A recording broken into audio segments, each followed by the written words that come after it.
నమస్తే. Welcome to our channel. నూజివీడులో గౌతు లచ్చన్న విగ్రహ ఆవిష్కరణ జరిగింది. అందులో భాగంగా కొంతమంది టీడీపీ నాయకులు వెళ్ళడం జరిగింది. ప్రస్తుతం ఇదే విషయం వివాదంగా మారింది. గౌతు లచ్చన్న ఎవరు అని అనుకుంటున్నారా? ఆయన ఫార్మర్ ఎమ్మెల్యే. ఆహ్, ఆంధ్రప్రదేశ్‌కి 2006 వరకు ఆయన వర్క్ చేస్తూ ఉన్నారు. 96 ఇయర్స్ ఏజ్‌లో ఆయన చనిపోవడం జరిగింది. అయితే సర్దార్ గౌతు లచ్చన్న అని అంటూ ఉంటారనమాట ఆయనని. ఆయనకి ఆ పేరు మన సర్దార్ వల్లభాయ్ పటేల్ తర్వాత ఆయనకే సర్దార్ అన్న పేరు వచ్చింది. ఆయన వ్యక్తిత్వానికి కానీ, ఆయన ధైర్యానికి కానీ ప్రజలు మెచ్చి ఆయనకి ఆ బిరుదు ఇవ్వడం జరిగింది. అయితే ఇప్పుడు ప్రస్తుతం ఆయనకి జరిగిన విగ్రహ ఆవిష్కరణ గురించే చాలా పెద్ద వివాదంగా మారిందనమాట. ఆయన మనవరాలు అటెండ్ అవ్వడం జరిగింది. ఆవిడ కూడా మీడియాకి కానీ, లేపోతే ముఖ్యంగా పార్టీకి అపాలజీ చెప్పడం జరిగింది. ఎందుకింత రాద్ధాంతం అవుతుంది అనేది పూర్తి వివరాలు తెలుసుకుందాం. ప్రస్తుతం మనతో పాటు సీనియర్ జర్నలిస్ట్ డివి శ్రీనివాస్ గారు ఉన్నారు. నమస్తే సార్. నమస్తే. సార్, అయితే లచ్చన్న మనవరాలైన శిరీష గారు కూడా మీడియాకి కానీ, పార్టీకి కానీ సారీ చెప్పాల్సొచ్చింది.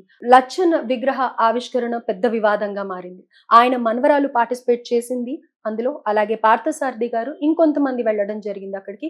కానీ వీళ్ళిద్దరూ కూడా పార్టీకి సారీ చెప్పడం జరిగింది. ఎందుకని ఇది ఇంత పెద్ద వివాదంగా మారింది?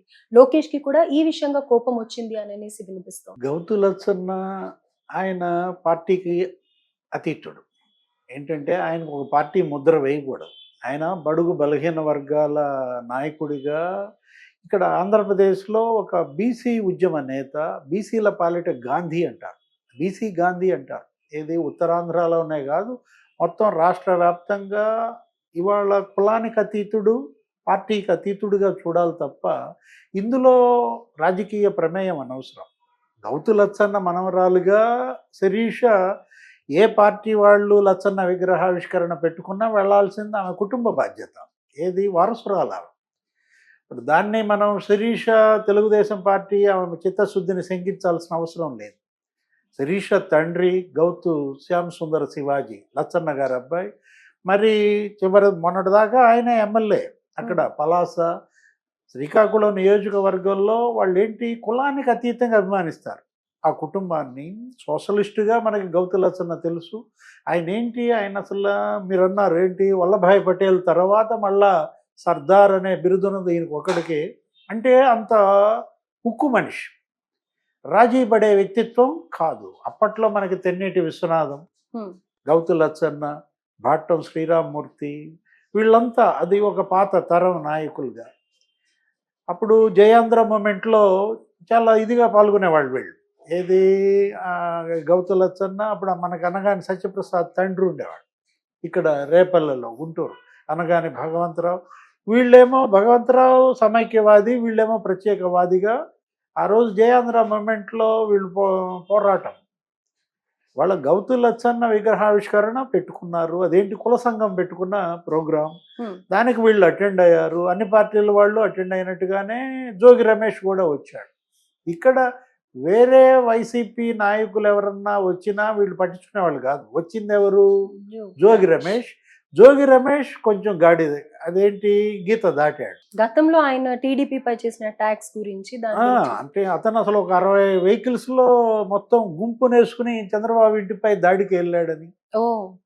అప్పుడు ఉండవల్లిలో ఆయన మాజీ ముఖ్యమంత్రిగా ప్రధాన ప్రతిపక్ష నాయకుడిగా ఉన్నప్పుడు అదేమంటే నేనేదో వినతి పత్రం ఇవ్వడానికి వెళ్ళాను అంటాడు. వినతి పత్రం ఇవ్వడానికి, వినతి పత్రం అప్పుడు ముఖ్యమంత్రి ఎవరు? జగన్మోహన్ రెడ్డికి వినతి పత్రాలు ఇవ్వాలి కానీ మీ నాయకుడికి, మాజీ ముఖ్యమంత్రికి చంద్రబాబుకి వినతి పత్రం అంటే? వెళ్ళింది దాడికి, అది వాస్తవం. తను ఏదో హీరో వర్షిప్గా వెళ్ళాడు. సరస్వతి అది జగన్మోహన్ రెడ్డికి కూడా బాగా నచ్చింది. ఆయన వెంటనే మంత్రి పదవి కూడా ఇచ్చాడు. అసెంబ్లీలో కూడా మరి అతను మాట్లాడిన విధానం ఏది, జోగి రమేష్ నోటి దూల బ్యాచ్లో అతను కూడా ఒకటిగా ముద్రపడిన దీంట్లో అప్పుడు మనం చూసాం. RRRను ఉద్దేశించి పచ్చి బూతులు మాట్లాడాడు. ఎక్కడ? శాసనసభలో రఘురామకృష్ణరాజును ఉద్దేశించి. కనీసం జగన్మోహన్ రెడ్డి అతన్నేమి వద్దని కానీ అతన్ని ఆటంకపరిచిన ఇది కూడా లేకపోగా ఇంకా నవ్వుకోవడం. దాని ఫలితమే కదా ఇవాళ వైఎస్ఆర్ కాంగ్రెస్ పార్టీ ఘోర పరాజయం. ఎవరైతే వెంకయ్య నాయుడు ఒకటే మాట అన్నాడు, ఏంటి, బూతులు మాట్లాడే వాళ్ళకి బూత్లోనే సమాధానం చెప్పారు అని అంటూ అటు కొడాలి నాని, వల్లభనేని వంశీ, రోజా, ఈ జోగి రమేష్ వీళ్ళందరూ కూడా ఇవాళ ఓడిపోయిన పరిస్థితుల్లో ఇప్పుడు ఆయన పైన కేసులు ఉన్నాయి. రఘురామరాజుని కూడా అటాక్ చేశారు అన్న మెయిన్ ఇది ఈయననే తీసుకుంటారు కదా సార్, జోగి రమేష్ ని. ఇంకా అదే కాదు ఏంటి, జోగి రమేష్ పైన అనేక కేసులు పడ్డాయి ఇప్పుడు ఈ 6 నెలల్లోనే. చంద్రబాబు ఇంటిపై దాడి కేసు, దానికి మంగళగిరి పోలీస్ స్టేషన్కి వెళ్తున్నట్టున్నాడు, రోజు అది హాజరవ్వటం మనం చూసాం. గతంలో కూడా పరారవ్వటం, ఆయన కొడుకు మీద ఆయన తమ్ముడు మీద కూడా కేసులు ఉన్నాయి. అగ్రిగోల్డ్ భూములు వాళ్ళు రిజిస్ట్రేషన్ కూడా చేంజ్ చేసుకున్నారు. వివాదాస్పద భూములు వీళ్ళ పేరు మీద మరి చేసుకున్న దాంట్లో మరి జోగి రమేష్ కొడుకు జోగి రాజీవ్ వీళ్ళందరూ కేసులు పడ్డ దీంట్లో అట్లాంటి వ్యక్తితో వీళ్ళు వేదికను పంచుకోవటం తీసి పక్కన పెట్టండి, ఓపెన్ టాప్ వెహికల్ పైన ఊరేగటం, అది ప్రధానంగా తెలుగుదేశం పార్టీ శ్రేణులు వాళ్ళు ఏంటి డైజెస్ట్ చేసుకోలేని పరిస్థితుల్లో. ఇంకా శిరీష కూడా బలైంది. పార్థసారథి గారంటే గతంలో వైసీపీలో ఉన్నారు, ఆయన కాంగ్రెస్ పార్టీలో మంత్రిగా పనిచేశాడు, వైసీపీలో ఉన్నాడు. పైపెచ్చు నిజం చెప్పాలంటే పార్థసారథి కూడా జోగి రమేష్ బాధితుడే ఒక రకంగా. ఆయన టికెట్ పోయింది ఏంటి, పెనమలూరు ఆయన కంటెస్ట్ చేయాల్సిన దీంట్లో అతనేంటి జోగి రమేష్ పెనమలూరు కావాలని కూర్చున్నాడు, అటు మైలవరం ఇటు పెనమలూరు. ఆ దీంట్లో ఏం జరిగింది, ఇంకా ఇతను తెలుగుదేశం పార్టీలో చేరాడు, నూజివీడు టికెట్ ఇచ్చారు, ఆ నూజివీడులో మనం ఏంటి గెలిచారు, మంత్రి అయ్యారు. వాళ్ళు మరి వరుస పెట్టి క్షమాపణలు చెప్తున్నారు. అంటే వీళ్ళకి ముందుగా తెలిసి ఉండదా సార్ అక్కడ ఏం జరుగుతుంది, ఎవరెవరు వస్తున్నారు అనేది ఇన్ఫర్మేషన్ ఉంటుంది కదా? అంటే తెలుసున్న అన్ని పార్టీల వాళ్ళు వస్తారు, వీళ్ళు అదే వస్తారు. ఓకే, అదేంటి ఇప్పుడు పొట్టి శ్రీరాములు విగ్రహావిష్కరణ అంటే అన్ఎక్స్పెక్టెడ్ పర్సన్ గా జోగి రమేష్ ఉండడమే అక్కడ మెయిన్ ప్రాబ్లం అయిపోయింది అంటారా? కుల సంఘం సమావేశానికి అన్ని పార్టీల వాళ్ళు రావడం కామన్. పొట్టి శ్రీరాములు విగ్రహావిష్కరణ పెడితే తెలుగుదేశం వైశ్యులు వస్తారు, వైఎస్ఆర్ కాంగ్రెస్ పార్టీ వైశ్యులు వస్తారు, కాంగ్రెస్ పార్టీ వైశ్యులు వస్తారు, అందరూ వచ్చి వైశ్య కులానికి ఆ పార్టీ చేసింది చెప్పుకుంటారు. జోగి రమేష్ కూడా ఈ ప్రోగ్రాంకి రావడానికి ఎవరు తప్పు పట్టాల్సిన అవసరం లేదు. కాకపోతే ఏంటి, జోగి రమేష్ ఎక్కిన వెహికల్ వీళ్ళు పంచుకోవడం తప్పు. ఏది తెలుగుదేశం మంత్రి పార్థసారథి కానీ, మరి తెలుగుదేశం ఎమ్మెల్యే గౌతు శిరీష కానీ, టీడీపీ ఎమ్మెల్యేగా మరి చంద్రబాబుని అన్ని మాటలు అన్నటువంటి జోగి రమేష్ ఆ వెహికల్ ఎక్కితే నేను ఎక్కను అని గనక ఆమె అన్న, పార్థసారథి గారు ఓపెన్ టాప్ వెహికల్ మీద ఆయన్ని నిరోధించిన వీళ్ళకి మంచి ఇది వచ్చిండేది, క్రెడిబిలిటీ, కొంత ఇమేజ్ పెరిగేది.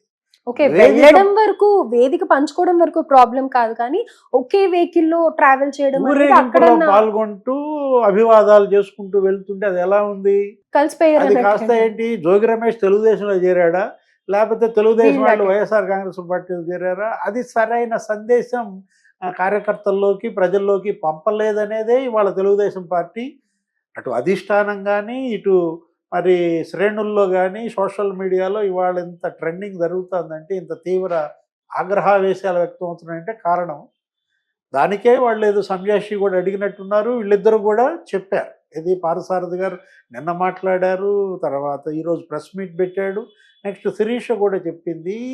శిరీషని శంకించడం తప్పు. ఎందుకంటే ఇక్కడ శిరీష కొత్తగా తను మరి ఏది తెలుగుదేశం పార్టీ గురించి తను గుండెలు దించుకొని చూపించాల్సిన అవసరం లేదు, ఆమె బాధితురాలు. జగన్మోహన్ రెడ్డి వైఎస్ఆర్ కాంగ్రెస్ పార్టీ బాధితురాలుగా శిరీష్ ఒక పెద్ద ఫైట్ చేసింది అక్కడ. ఎక్కడ, పలాసలో, శ్రీకాకుళంలో సీదిరి అప్పలరాజు ఆ తెలుగుదేశం కార్యకర్తల పైన కేసులు పెట్టించటం, ప్రతి దాని విషయంలోనూ శిరీష ఫైట్ చేయటం, టీడీపీ పట్ల, తెలుగుదేశం సిద్ధాంతం పట్ల, గౌతు కుటుంబానికి కానీ శిరీష, శ్యామ్ సుందర్ శివాజీ గారు వాళ్ళని శంకించకూడదు, అది తప్పు అన్నమాట. సరే, whatever it may be, Lachanna మనవరాలుగా ఎక్కడ లచ్చన్న విగ్రహావిష్కరణ చేసినా వెళ్ళే బాధ్యత ఆమె పైన ఉంది. దానికి పార్టీతో సంబంధమే లేదు, ఏ పార్టీ వాళ్ళు పిలిచినా వెళ్ళాలి. వంగవీటి రంగా విగ్రహావిష్కరణ, ఇప్పుడు ఇవాళ మరి రాధా అది తెలుగుదేశంలో ఉన్నాడు, వైఎస్ఆర్ కాంగ్రెస్ పార్టీ వాళ్ళు పెట్టారు అది అని వెళ్ళకుండా ఉంటాడా? వెళ్ళాడు కదా. కొడాలి నాని ఉన్నాడు అక్కడ, కొడాలి నాని మరి వంగవీటి రాధా మరి ఆ విగ్రహావిష్కరణలో పాల్గొన్నారు కదా. అప్పుడు లేని వివాదం ఇప్పుడేంటి? ఇదేంటంటే చూసే కళ్ళని బట్టి ఉంటుంది. సరే చిలవల పలవలుగా వీళ్ళు ఇది చేసుకుంటూ వెళ్ళిపోతున్నారు. సోషల్ మీడియా ఇవాళ డిసైడ్ చేస్తోందనమాట.